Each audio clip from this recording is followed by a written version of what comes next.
Shalom, shalom, bien-aimé dans le Seigneur, que la grâce et la faveur du Seigneur reposent sur ta vie ce matin dans le nom de Jésus-Christ. Je suis encore heureux et content de te retrouver via cette vidéo sur le mariage. Je continue aujourd'hui et je voulais vraiment Dieu bénisse ta vie, que Dieu te soutienne. Toi, tu me suis tout le temps. Toi, tu es abonné à cette chaîne. Toi, tu vas t'abonner. Toi, tu partages. Toi, tu commandes. Que la grâce et la faveur du Seigneur soient sur toi dans le nom de Jésus-Christ. Aujourd'hui encore, je vais poursuivre donc dans cette série que j'ai décidé de faire parlant donc du mariage. Alléluia. Donc après les critères de choix, après que tu aies réfléchi, après que tu aies pensé et que tu t'es donné des critères et que tu as réfléchi et pensé sur les motivations qui se cachent derrière ces critères que tu te donnes, les critères de choix, à savoir les critères physiques, l'origine de la personne, les critères spirituels, mental, moral, psychologique et caractériel. Après tout ça, et que tu as compris que vraiment il y a les motivations qui sont derrière sont nobles selon la volonté de Dieu. Ce que je veux dire aujourd'hui, c'est que pendant que tu es dans cette période-là, cette période à savoir, et tu as le désir ardent de te marier, les raisons profondes qui te poussent à penser à ça, à être vraiment tenté de te marier, les raisons qui te poussent à entrer dans un mariage et les critères de choix que tu te donnes, etc., etc. Tout cela doit être soutenu par la prière. C'est pourquoi je vais parler de la prière ce matin, bien-aimé. Dans le nom de Jésus-Christ, je vais dire pendant ce temps où tu es en pleine réflexion, en pleine méditation, tout seul, je te le conseille, fais-le au pied du Seigneur. Amen. Qu'il soit et demeure ton unique interlocuteur, c'est-à-dire prie Dieu. Parle à Dieu et écoute sa voix. Parce que Dieu répond toujours à ses enfants qui le cherchent sincèrement. Des enfants qui viennent à lui avec de saines et de saintes motivations. Amen. Mais sache aussi que notre Dieu ne nous parle pas tous de la même manière. Alléluia. Dieu ne nous parle pas tous de la même manière.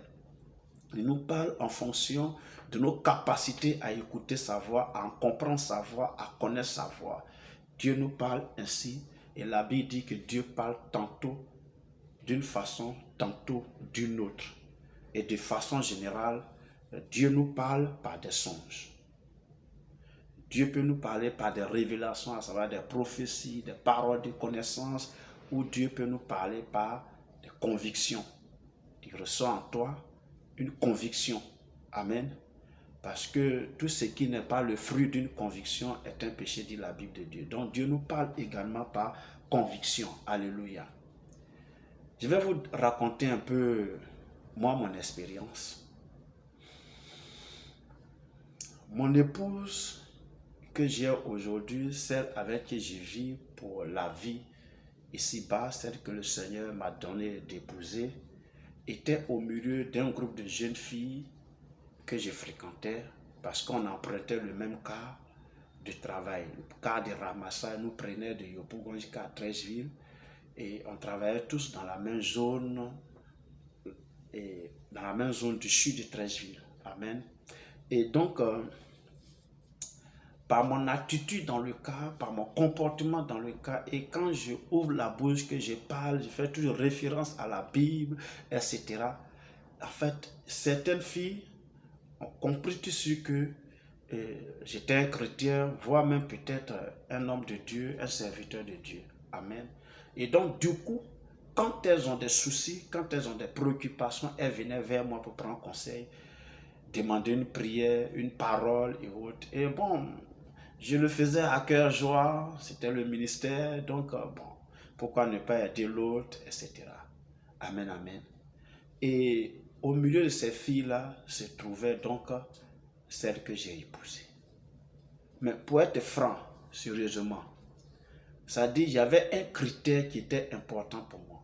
Ça dit les critères physiques, certes, mais les critères, j'allais dire moraux, psychologiques, l'origine, socio-culturelle, c'est vrai, tout ça, c'était des critères, bon, j'en tenais compte, mais il y avait un critère sur lequel je faisais beaucoup une fixation. je voudrais épouser une femme qui avait au moins le même niveau spirituel que moi. Donc une femme mature comme moi spirituellement. Une femme qui quand même était proche de moi spirituellement. Je voulais vraiment une telle femme. Et comme je vous ai dit, j'étais un peu comme un pasteur pour ces jeunes filles-là. Elles étaient toutes belles, elles étaient toutes charmantes et elles travaillaient. Donc, bon, elles avaient leur salaire. Amen. Ce n'est pas l'argent qu'elles venaient me demander, c'était des conseils, des prières. Donc, elles se confiaient en moi au point que je savais qui elles étaient spirituellement. Amen. Donc, pour être franc, sérieusement, au milieu de ces filles-là, je ne pensais même pas avoir ma femme dedans. Sérieusement. Et voilà que, à un moment donné, j'ai commencé à avoir des sentiments pour celle-là particulièrement. Aïe, mais qu'est-ce qui se passe? Dieu, qu'est-ce qui se passe? Mais pendant ce temps, j'ai prié pour le mariage. Est-ce que vous voyez un peu? J'ai prié pour le mariage et j'ai demandé à Dieu vraiment de me trouver une femme. J'ai parlé, j'exposais les critères que je faisais. J'ai fait toutes sortes de prières, de combats, les blocages, être ôtés, etc. Mais dans mon esprit, au milieu de ces filles-là que je fréquentais, qui venaient vers moi pour recevoir des conseils, pour recevoir des prières, je ne pensais pas que j'allais trouver ma femme là-bas. Pour moi, elle était ailleurs. Parce qu'un des critères était très important, primordial pour moi, c'était le critère du niveau spirituel.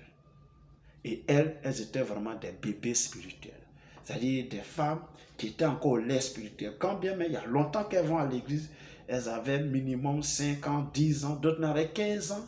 Celle même que j'ai mariée, elle est pratiquement née à l'église. Parce que son papa a fondé une église dans son village. Donc, la notion de Christ était en elles toutes, mais spirituellement, elles étaient encore des bébés. Oh, je ne voulais pas épouser un bébé spirituel. Je voulais épouser quand même quelqu'un qui a une certaine maturité spirituelle. Est-ce que vous voyez un peu? Mais malheureusement, j'ai commencé à avoir les sentiments et je les ai refoulés. Mais ça revenait à chaque fois, c'était très fort. Donc je me suis mis à prier pour dire, Seigneur, pour dire, c'est ta volonté alors que cela est. Et ça devenait encore plus fort, ça devenait encore plus fort. Alors comme ça, j'ai décidé, puisqu'on n'est pas de la même communauté, donc j'ai décidé quand même aller lui en parler pour voir un peu sa réaction. Amen. C'était important. Et donc, elle avait, je crois, elle était en congé, donc je l'ai appelé au téléphone. Bon, je gérais le cas, j'étais le gérant du cas, donc comprenez que j'appelle tous ceux qui fréquentent le cas, tous ceux qui prennent le cas, je les appelle quand je ne les vois pas 2-3 jours. Elle était en congé, donc je l'ai appelée et je lui ai dit, bon, je voulais te voir, tu es où? Et elle m'a dit exactement où elle se trouvait. Je lui ai dit, bon, le samedi qui vient, j'ai cherché à te rencontrer. Elle dit, d'accord, il n'y a pas de problème. C'est comme ça, c'est parti. Donc le samedi, je quitte au travail, parce que je travaille le samedi. Je rentre à la maison, je lui ai donné le rendez-vous à 16h, 17h.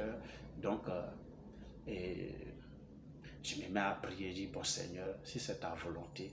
Bon, toute la semaine, j'ai prié, Seigneur, si ce n'est pas ta volonté, créer un blocage pour ne pas que ce rendez-vous ait lieu, etc., etc. Mais si c'est ta volonté, permets que je puisse la rencontrer. Maintenant, dans ce samedi, quand je sortais de la maison, avant de sortir pour aller à ce rencard-là, comme on le dit à Abidjan, j'ai prié, j'ai dit, Seigneur, arrivé là, donne-moi un signe, que c'est celle que tu as voulu pour moi.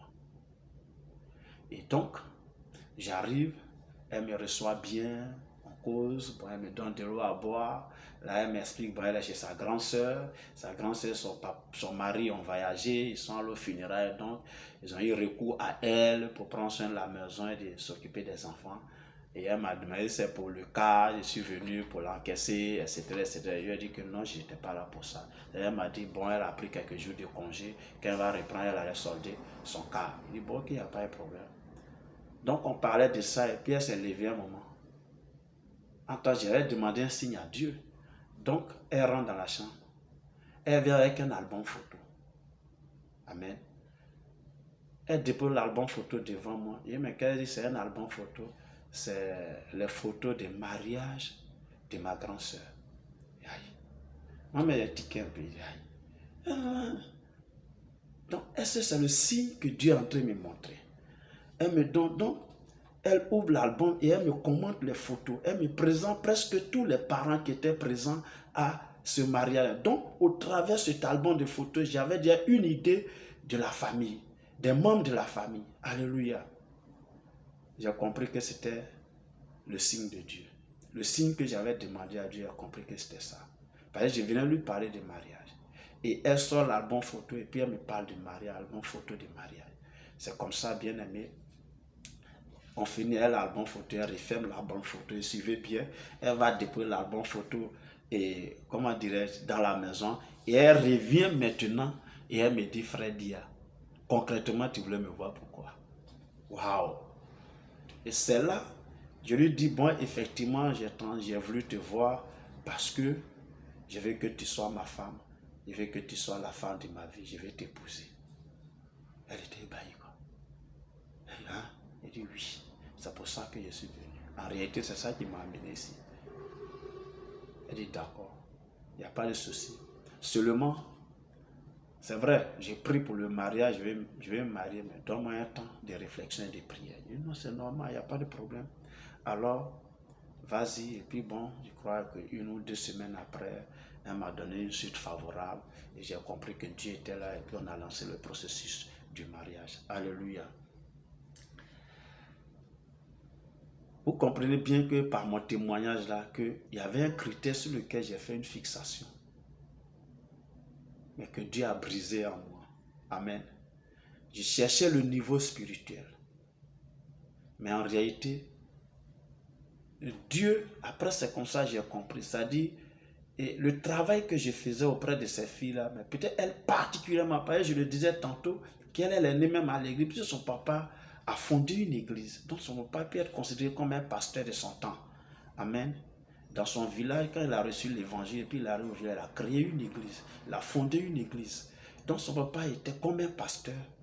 Et peut-être, et elle avait besoin de soutien spirituel de quelqu'un en permanence à cause de son papa, parce que Dieu bénit, Dieu bénit la descendance jusqu'à la 10e génération de ceux qui lui craignent, dit la parole de Dieu. Donc il ne voudrait peut-être pas que celle-là se perde, surtout que c'était le dernier enfant de son serviteur. Donc peut-être, je pense, voilà, je pense, donc je devais continuer le ministère que j'avais commencé auprès d'elle. C'est comme ça que j'ai compris après. Donc j'avais un travail à faire. Voilà pourquoi, bon, à l'église, après le mariage, les gens pensaient que c'est une femme qui devrait avoir le minimum, etc. Bon, quand les gens parlent, je ne disais rien. Parce qu'en réalité, je sais qui j'ai marié. J'ai marié un bébé spirituel. Et qu'il m'appartenait de faire mon ministère de pasteur pour l'aider à grandir spirituellement. Et aujourd'hui, par la grâce de Dieu, tout va bien. Elle a évolué spirituellement, elle a atteint un certain niveau vraiment acceptable. Et aujourd'hui, bon, voilà, ça va. Sa communion avec le Seigneur est bonne. Alléluia. Et donc, pendant cette période-là, de réflexion, de prière-là, ce que je vais te dire, hein, il est important que tu sois vigilant et sensible aux réponses que Dieu t'apporte. Pour moi, ce n'était pas un songe, ce n'était pas une prophétie, c'était une conviction que j'ai reçue. Est-ce que vous voyez un peu? Mais toi, ça peut être différent. Et moi, j'ai demandé des signes, Dieu m'a donné les signes. Donc, ça peut être différent pour toi, mais seulement sois sensible. Et n'oublie surtout pas, parce que c'était ça. Après, j'ai compris que je suis un enfant de Dieu. Et donc, Dieu est mon Père. Et comme un père recherche toujours ce qui est meilleur pour son enfant, Dieu recherche toujours le meilleur pour toi. Toi, tu peux te donner des fixations, tu peux te donner des critères, mais les critères que tu te donnes et que tu vas ça à Dieu peuvent ne pas être les critères de choix de Dieu. Dieu peut donc, moi j'avais fait une fixation sur le niveau spirituel qui était important pour moi. Mais malheureusement, ce n'est pas ce que j'ai eu. Amen. Mais j'ai compris après que Dieu était dedans. Alléluia. Donc, il faut être sensible. Dieu veut notre meilleur. Il a des projets de bonheur, des projets de paix pour nous. Ce n'est pas des projets de mariage. Et dans les projets, il y a toujours le mariage. Donc, quand tu pries pour le mariage et que tu demandes à Dieu d'intervenir, alors, bien-aimé, sois sensible à tout ce qui t'arrive, et sache que non, si c'est Dieu qui t'a donné, il ne faut pas cracher sur ça. Que tu sois une fille qui a un bac plus 5 et que le garçon que Dieu te montre n'a que le niveau primaire, ce n'est pas important, ne crache pas dessus. Si c'est Dieu qui t'a montré là, faut accepter. C'est ce que je vais te dire. Si tu vois que non, toi tu as un niveau secondaire ou bien un bac plus 2, mais la femme que Dieu te montre là, elle a bac plus 6, il ne faut pas réel le niveau intellectuel. Prie Dieu pour que Dieu la convainque quand tu vas aller. Ça va. Parce qu'après, là, dans le foyer, Dieu peut faire le miracle. Alléluia. Dieu sait qu'il a établi l'homme comme le chef. Donc Dieu peut faire le miracle. Ne sois pas gêné. Et regardez la qualité intellectuelle, le niveau intellectuel scolaire de la personne, ou bien le niveau social de la personne. Il ne faudrait pas trop caricaturer sur ça. Mais regarde la volonté de Dieu. Dieu nous parle quand nous prions. Et je sais que si tu pries pour le mariage, Dieu te parlera et Dieu t'accordera la grâce véritablement à faire le bon choix dans le nom de Jésus-Christ.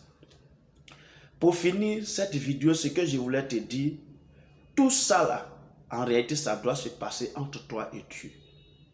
N'informe personne, même pas tes parents, encore moins un ami intime. Je te dis la vérité.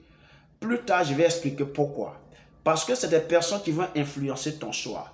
Écoute-moi bien, toi qui suis cette vidéo, le foyer auquel tu fais allusion, le foyer que tu veux former, la femme que tu veux marier, l'homme que tu veux marier, c'est ton mari, c'est ta femme. Ce n'est pas le mari d'autrui, ce n'est pas la femme d'autrui. Le foyer que tu veux former, c'est ton foyer. Ce n'est pas le foyer de tes parents, ce n'est pas le foyer d'un ami. C'est pourquoi, c'est vrai, ils sont importants pour t'aider, pour t'accompagner, mais à un moment donné, pendant toute cette période de réflexion, de prière, de méditation, sur pourquoi je vais me marier, qui je dois marier, quels sont les choix que je dois faire, prie, reste au pied du Seigneur jusqu'à ce que tu aies la conviction, bien-aimé, que c'est Dieu qui est dedans et c'est après ça maintenant, alors tu peux maintenant en parler à quelqu'un et prochainement je vais en parler parce que prochainement je vais parler des démarches à effectuer. Et la toute première démarche vers qui tu dois aller, la première personne à qui tu dois en parler, je vais te montrer ça dans la prochaine vidéo. Merci de m'avoir suivi. Merci de m'avoir écouté. Merci pour ce bref temps que nous avons passé ensemble. Que la grâce et la faveur du Seigneur soient sur toi dans le nom de Jésus-Christ. Que ta semaine soit bénie. Et que si tu as aimé, bon ben, mets un gros pouce, partage, commente et surtout abonne-toi si tu n'es pas encore abonné. C'est-à-dire si par d'autres réseaux comme Facebook, et WhatsApp ou bien d'autres réseaux sociaux, tu vois la vidéo, bien aimé, il faut t'abonner. Abonne-toi et amène d'autres personnes à s'abonner.